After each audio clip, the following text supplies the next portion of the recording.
लोकसभा चुनाव के प्रचार मैदान में तमाम सियासी दिग्गजों ने पूरा दम झोंक दिया है। कैंपेनिंग की पूरी बागडोर हर पार्टी ने शीर्ष नेतृत्व ने अपने हाथों में ले रखी है। बीजेपी और एनडीए गठबंधन के लिए पीएम मोदी खुद देश भर में रैलियां कर रहे हैं। प्रधानमंत्री नरेंद्र मोदी का कहना है कि 24 का चुनाव तय करेगा कि भारत के विकास की त्रिवेणी किस ओर बहेगी। तो वहीं ओडिशा में गृह मंत्री अमित शाह ने नवीन पटनायक पर आदिवासियों से भेदभाव करने के गंभीर आरोप लगाए। बीजेपी के राष्ट्रीय अध्यक्ष के निशाने पर अरविंद केजरीवाल है। जेपी नड्डा के मुताबिक दिल्ली सीएम की पूरी राजनीति झूठ पर टिकी है। तो वहीं राहुल गांधी का दावा है कि इंडिया गठबंधन की सरकार बनते ही किसानों को एमएसपी की गारंटी दी जाएगी, साथ ही अन्नदाता का कर्ज भी माफ होगा। राहुल के साथ ही गठबंधन की तरफ से अखिलेश यादव और अरविंद केजरीवाल भी मोदी सरकार के खिलाफ चुनावी मैदान में मोर्चा खोले हुए हैं। चुनाव में तगड़ा प्रचार, हर दल ने झोंकी जान।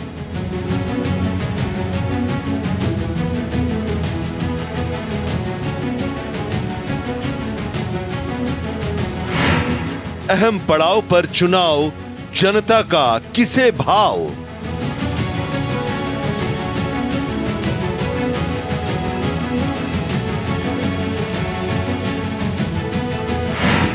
चुनावी रैलियों का रेला, महारथियों का मेला।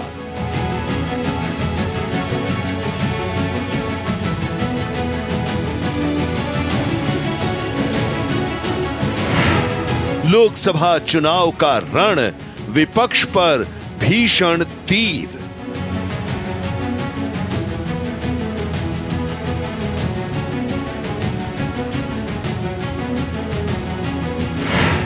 फ्रंट फुट पर दिग्गज, चुनाव बना रोचक। अंतिम पड़ाव की ओर बढ़ रहे लोकसभा चुनाव के बीच पीएम मोदी के विपक्ष पर भीषण हमले जारी हैं। पीएम के मुताबिक यह आम चुनाव लंबे वक्त के लिए भारत के भाग्य पर गहरा असर छोड़ेगा, लिहाजा मतदाताओं को सोच समझकर वोट करना चाहिए। अपने विकास कार्यों का ब्यौरा देने के साथ पीएम मोदी राहुल गांधी और अखिलेश यादव पर हमलावर हैं। प्रयागराज में पीएम मोदी ने आरोप लगाया कि देश की खुशहाली इंडी गठबंधन के नेताओं से हजम नहीं हो रही। कांग्रेस के शहजादे भारत को गाली देने के लिए विदेश जाते हैं। लोकसभा चुनाव अपने अंतिम पड़ाव की ओर बढ़ रहा है। तमाम सियासी दल आखिरी वक्त में मतदाताओं को लुभाकर ज्यादा से ज्यादा सीटें अपनी तरफ करना चाहते हैं। इस बीच बीजेपी उम्मीदवारों के लिए प्रधानमंत्री नरेंद्र मोदी ताबड़तोड़ जनसभाएं कर रहे हैं। इसी के तहत पीएम नरेंद्र मोदी प्रयागराज पहुंचे, जहां उन्होंने एक बड़ी जनसभा को संबोधित किया। पीएम मोदी ने कहा कि 2024 का लोकसभा चुनाव तय करेगा कि भारत के भविष्य की त्रिवेणी किस तरफ बहेगी। 24 का ये चुनाव तय करेगा भारत के भविष्य की त्रिवेणी किधर बहेगी। आप भी देख रहे हैं, आज भारत की पहचान कैसे होती है। भारत की पहचान अब एक्सप्रेस वेज से होती है। भारत की पहचान इंफ्रास्ट्रक्चर से होती है। बड़े बड़े देश मुझसे कहते हैं, भारत की डिजिटल टेक्नोलॉजी हमें भी चाहिए। भारत अब दुनिया में अपनी आवाज बुलंद कर रहा है। नरेंद्र मोदी ने विपक्षी गठबंधन पर निशाना साधा। उन्होंने कहा कि समाजवादी पार्टी, कांग्रेस और इंडी गठबंधन वालों को भारत की तारीफ हजम नहीं होती। पीएम ने कांग्रेस नेता राहुल गांधी पर तंज कसते हुए कहा कि कांग्रेस के शहजादे भारत को गाली देने के लिए विदेश जाते हैं। आज जब भारत आगे बढ़ रहा है तो हर देश प्रेमी इससे खुश है। लेकिन आप देखिए, सपा, कांग्रेस और इंडी गठबंधन वालों को भारत का गौरव गान हजम नहीं होता। और ये करते क्या है? कांग्रेस के शहजादे भारत को गाली देने के लिए विदेश जाते हैं। ये इंडी गठबंधन वाले चुनाव भी किस एजेंडा पर लड़ रहे हैं? इनका एजेंडा है कश्मीर में आर्टिकल 370 फिर से लाएंगे। पीएम मोदी ने आरोप लगाया कि इंडी गठबंधन के दल कभी भी देश का विकास नहीं कर सकते हैं। इसके लिए पीएम मोदी ने प्रयागराज के कुंभ का उदाहरण जनता को दिया। पीएम ने कहा कि समाजवादी पार्टी और कांग्रेस को कुंभ से ज्यादा अपने वोट बैंक की चिंता रही है। अगर कुंभ के लिए कुछ ज्यादा करते दिख गए तो कहीं उनका वोट बैंक बुरा न मान जाए। इन्हें इसका डर रहता था। समाजवादी पार्टी और कांग्रेस में तुष्टीकरण का कंपटीशन होता था। भारत का कोना कोना इस बात की गवाही देता है कि इंडी गठबंधन वालों से विकास नहीं हो सकता। आप यहां प्रयागराज में होने वाले कुंभ का ही उदाहरण देखिए। सपा कांग्रेस के समय क्या होता था? भीड़ में भगदड़ मच जाती थी। लोगों को अपनी जान गंवानी पड़ती थी। हर तरफ अव्यवस्था होती थी। जानते हैं क्यों? क्योंकि उन्हें कुंभ से ज्यादा अपने वोट बैंक की चिंता रही है। पीएम मोदी ने अतीत की समाजवादी पार्टी सरकार पर गंभीर सवाल खड़े किए। रैली में पीएम मोदी ने कहा कि प्रयागराज शिक्षा का इतना बड़ा केंद्र है, यहाँ के युवा कभी भूल नहीं सकते समाजवादी पार्टी सरकार कैसे आपके सपनों का सौदा करती थी। मेहनत आपकी, योग्यता आपकी, लेकिन नौकरी किसे मिलती थी? नौकरी मिलती थी जाति देखकर, नौकरी मिलती थी घूस देने वालों को। प्रयागराज शिक्षा का इतना बड़ा केंद्र है, यहां के युवा कभी भूल नहीं सकते सपा सरकार कैसे आपके सपनों का सौदा करती थी। मेहनत आपकी, योग्यता आपकी, लेकिन नौकरी किसी और को मिलती थी। नौकरी दी जाती थी जाति देख करके, नौकरी मिलती थी घूस देने वालों को। यूपी पीएससी को इन लोगों ने परिवार सर्विस कमीशन बना दिया था। यूपी की कितनी प्रतिभाओं का भविष्य इन लोगों ने बर्बाद कर दिया था। साथियों, इंडी गठबंधन वालों की नाव डूब रही है। इनका एक ही सहारा है, झूठ, लगातार झूठ, हर जगह पे झूठ, बार बार झूठ। पीएम मोदी ने रैली में इलाहाबाद से नीरज त्रिपाठी और फूलपुर से प्रवीण पटेल को जिताने के लिए मतदाताओं से अपील की। इस दौरान केंद्रीय मंत्री अनुप्रिया पटेल, यूपी के डिप्टी सीएम केशव प्रसाद मौर्य भी मंच पर मौजूद रहे। केंद्रीय गृह मंत्री अमित शाह ने चुनावी रैली में ऐलान किया कि अब तक के चुनाव में बीजेपी 310 सीटें जीत चुकी है। वहीं इंडी अलायंस का सुपड़ा साफ हो चुका है। शाह का दावा है कि इस बार पश्चिम बंगाल में बीजेपी 30 सीटें जीत रही है। शाह ने आरोप लगाया कि सीएम ममता बनर्जी की सरकार के दौरान प्रदेश में लोकतंत्र कमजोर हुआ। तो वहीं बीजेपी अध्यक्ष जेपी नड्डा के निशाने पर दिल्ली के सीएम अरविंद केजरीवाल हैं। नड्डा के मुताबिक केजरीवाल ने आज तक जो जो ऐलान किए, जमीन पर उन सब के खिलाफ जाकर काम किया। केंद्रीय गृह मंत्री अमित शाह ने पश्चिम बंगाल के चुनावी मैदान में बीजेपी उम्मीदवारों के पक्ष में प्रचार की हुंकार भरी। इस दौरान अमित शाह ने कहा कि 5 चरण का मतदान समाप्त हो चुका है। इन चरणों के चुनाव में मोदी जी 310 सीटें पार कर गए हैं। ममता दीदी की इंडी अलायंस का सुपड़ा साफ हो गया है। इस बार बंगाल में भी 30 सीटें नरेंद्र मोदी की झोली में जाने वाली है। बंगाल में बीजेपी की 30 सीटें आते ही टीएमसी खंड खंड हो जाएगी और ममता दीदी की सरकार की विदाई हो जाएगी। 5 चरण का चुनाव समाप्त हो चुका है। मैं पूरे देश भर में घूमता घूमता आज कांठी आया हूं। 5 चरण का परिणाम जानना है क्या? अरे जोर से बोलो, 5 चरण का परिणाम जानना है क्या? तो 5 चरण का परिणाम जान लो। मोदी जी 310 सीट पार कर गए हैं। और ये ममता दीदी का इंडी अलायंस, उनका सुपड़ा साफ हो गया है, साफ हो गया। और बंगाल वालों, मेरी बात याद रखना, इस बार बंगाल में भी 30 सीटें नरेंद्र मोदी की झोली में जाने वाली है।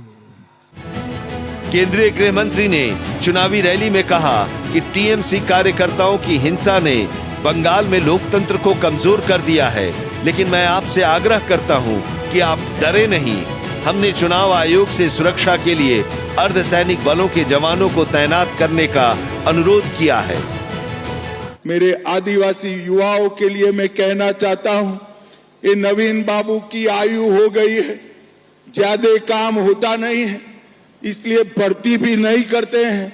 मैं आपको बताऊंगा, हमारा युवा मुख्यमंत्री आकर 2 ही साल में 1.5 लाख युवाओं की भर्ती सरकार में नौकरी देने का काम हम करेंगे। राउरकेला, संबलपुर, पारादीप, धामरा इंडस्ट्रियल कॉरिडोर बनाएंगे।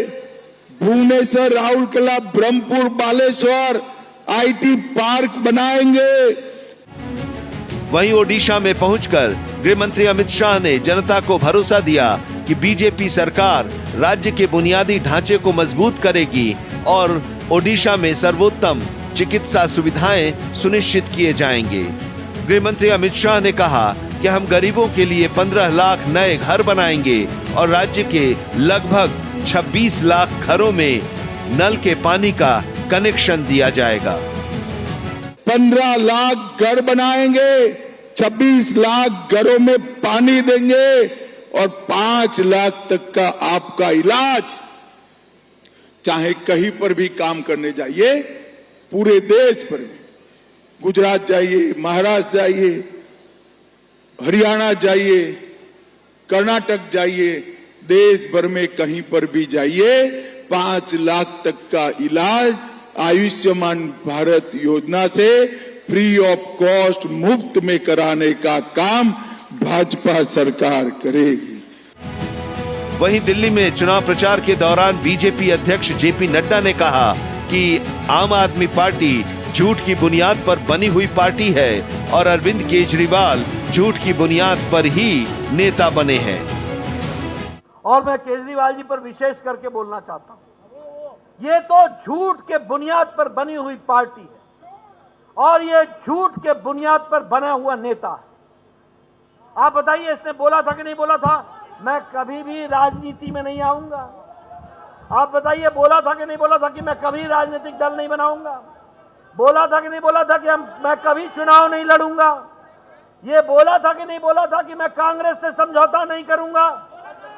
इसने बोला था कि नहीं कि मैं महिलाओं का सम्मान करूंगा?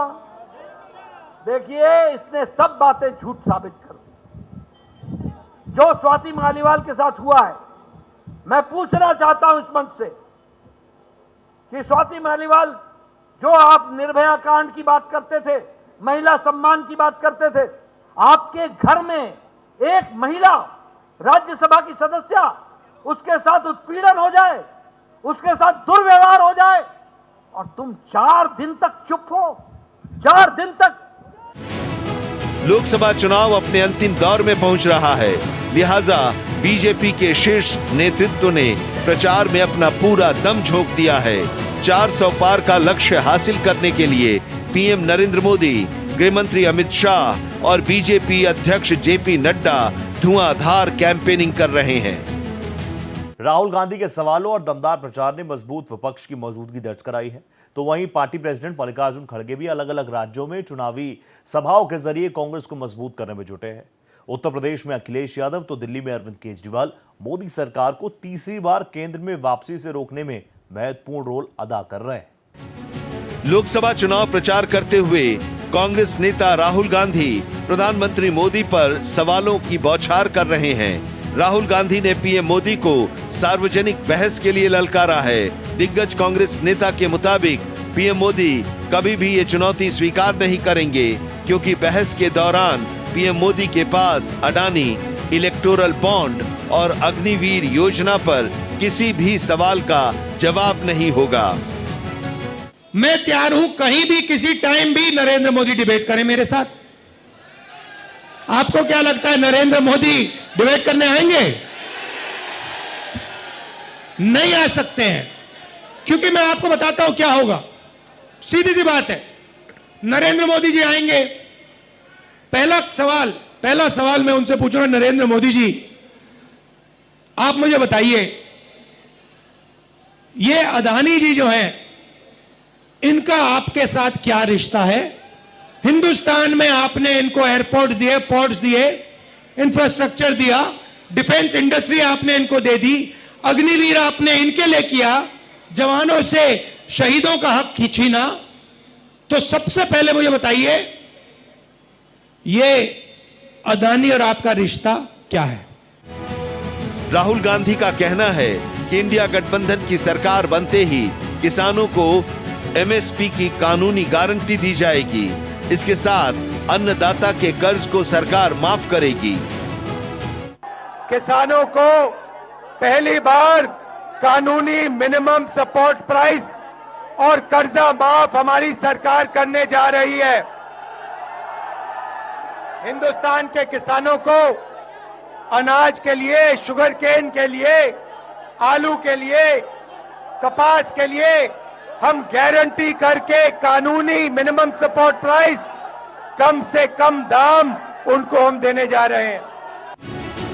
रैली के दौरान माइक खराब हो जाने पर राहुल गांधी और अखिलेश यादव ने बीच मैदान चुनावी चर्चा की। यूपी जो 80 सीटें ले रहा है, इसमें 79 सीटें समाजवादी पार्टी, कांग्रेस, इंडिया गठबंधन जीत रहा है। एक जो क्यूटो है उसमें हम और आप लड़ाई में हैं। और इस बार क्यूटो नाम कैसे जापान वाला ही है? ये क्यूटो क्योंकि जो प्रधान सांसद हैं उन्हें सपना दिखाया था काशी के लोगों को कि दुनिया की सबसे बेहतर सिटी बनेगी क्यूटो। तो क्यूटो बनी नहीं बनी, काशी के लोग ये तय करेंगे और फिर वोट डालेंगे। तो इस बार मन मर्जी नहीं चलनी है, मन की बात नहीं चलेगी, हमारे आपकी बात और 140 करोड़ लोगों की बात और संविधान की बात होगी। और आपने देखा, हम सब ने देखा कि यूपी को नरेंद्र मोदी जी ने बेरोजगारी का सेंटर बना दिया और इतनी बेरोजगारी की है, ये जितने बच्चे दिखाई दे रहे हैं ये दिखाओ, वो लोग हैं दिखाओ जो अग्निवीर या पेपर जिसकी वजह से उन्हें नौकरी नहीं मिली है और ये सब रोजगार नौकरी चाहते हैं। राहुल ने प्रयागराज की जनता के बीच मोदी सरकार पर गंभीर सवाल खड़े किए। साथ ही राहुल गांधी ने बताया कि इंडिया गठबंधन की सरकार बनने पर करोड़ों महिलाओं को लखपति बनाया जाएगा। हर गरीब परिवार में से एक महिला का नाम चुना जाएगा और फिर करोड़ों महिलाओं के बैंक अकाउंट में ठकाठक ठकाठक ठकाठक ठकाठक साल के 1 लाख रुपए, महीने के 8,500 रुपए हम डालेंगे। भाई और बहनों, किसानों को पहली बार कानूनी मिनिमम सपोर्ट प्राइस और कर्जा माफ हमारी सरकार करने जा रही है। लोकसभा चुनाव के रण में राहुल गांधी इंडिया गठबंधन की अगुवाई कर रहे हैं। ऑपोजिशन की तरफ से राहुल गांधी मोदी सरकार पर सवालों की बौछार कर रहे हैं, तो साथ में अपनी सरकार बनने के बाद लोगों को मिलने वाले फायदों के बारे में बता रहे हैं। मतदान के 7 चरण वाले लंबे चुनाव में राहुल गांधी के नेतृत्व ने एनडीए गठबंधन के सामने मजबूत चुनौती पेश की है।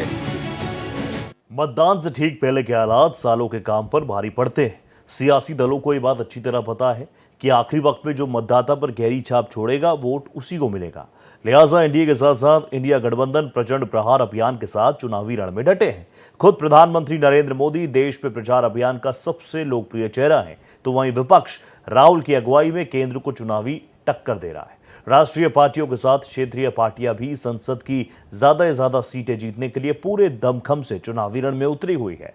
जनता सभी के दावों को गंभीरता से सुन रही है। मतदाता को जिसके दावे में जितना दम नजर आएगा, 4 जून को उसी के हक में ईवीएम नतीजे बताएगा। इसी के साथ हमारी इस खास पेशकश में फिलहाल इतना ही। दीजिए इजाजत, नमस्कार।